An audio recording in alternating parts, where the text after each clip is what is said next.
An obese human and a hibernating bear have a lot in common, specifically layers of fat.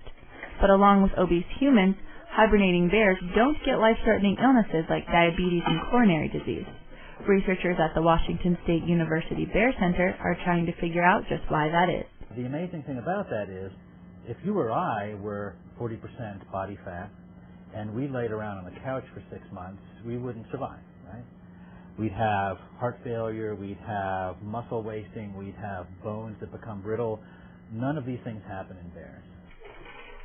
Dr. Jansen says bears have overcome diseases that kill humans, such as type 2 diabetes, heart disease, stroke, high blood pressure, and blood clots. He hypothesizes that the bears have done this through evolutionary adaptations. Again, they seem to be able to not exercise that much with high cholesterol and with high fatty acids. And their fatty acids go even higher during hibernation. So again, you're just compounding all the things that would kill us in a bear that's hibernating, Jansen says they're studying the bears to understand how they have adapted because they appear to be diabetic during hibernation but don't need treatment. If you look at a diabetic human and you give that person insulin, what you see is that glucose concentrations remain high. They don't drop. So they're considered insulin resistant. And that's a key feature of diabetes.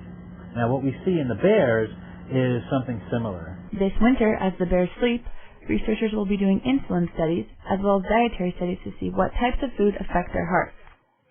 There is some evidence to suggest that the type of fat that animals eat affects their physiology just like in us, and there's some evidence to suggest that diets that are high in saturated fats inhibit hibernation quality. And so we're looking at that in conjunction with our fat metabolism and insulin resistance research, looking at how that affects their heart function as well. The type of fat matter for a bear.